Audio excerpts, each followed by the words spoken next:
This is Tamara from mooglyblog.com, and in this video I want to talk about working double crochets in the round.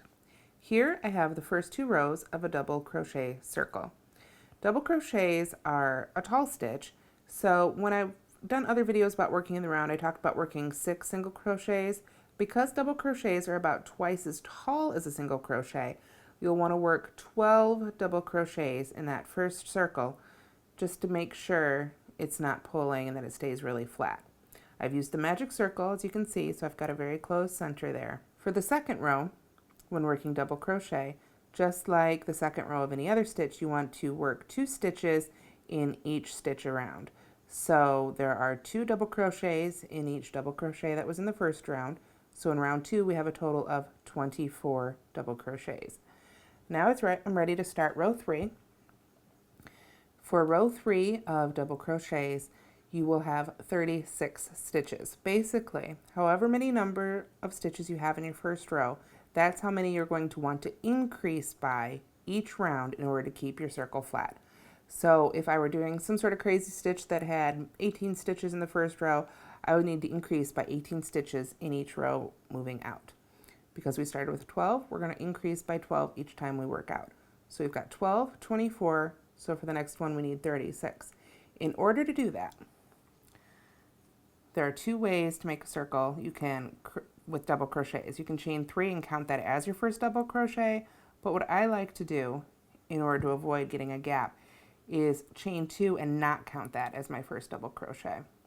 So I'm going to work my first double crochet right back into that first stitch that I joined to. So there's 1. Now, I'm going to move to the next stitch, and in this stitch I'm going to work 2 double crochets. 1 and 2. So I now have 3 double crochets for this round. I'm going to go with 1 double crochet in the next one, and then 2 double crochets in the next one. Do you see the pattern? I do 1 stitch in one and then 2 stitches in the next. So 1 stitch in the next stitch, 2 stitches in the next.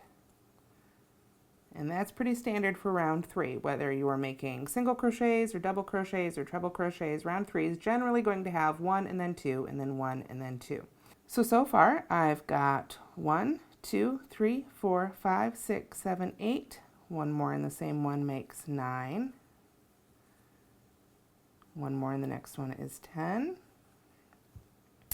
And I'll continue like so around the circle. Okay, so we've finished the third round and I'm ready to join to the first stitch of the round to complete the circle. However, here I want to point out something. You can see right here at the bottom of the stitches and at the end of the previous row, there's the slip stitch I made to finish off round 2. We never work into the slip stitch. A lot of times when people say, oh, my circle's growing, my counts are off, I don't understand what's happening. What's happening is that they're working into that slip stitch. They think that's a stitch to be worked into. In fact, it's not. We ignore the slip stitch, and the best way to avoid that is to either put a stitch marker in the first stitch of every round, just count your stitches every time, or just keep an eye out. But if you're just beginning, I would recommend counting your stitches every time or placing a stitch marker. It really is the best way to go. So remember, we don't count that first 2 chain there. So I'm going to go right into the top of the first double crochet, pull through, and just pull through for a slip stitch. So I've completed round 3. So like I said, we're working in sets of 12. We've got 12 sets of 1, 12 sets of 2, 12 sets of 3. So for the next round, we'll have 12 sets of 4. We're going to have 48 stitches. So we're going to work 1 double crochet in the first stitch, 1 double crochet in the second stitch, and 2 double crochets in the third stitch. That's how we increase by 12 for the next round.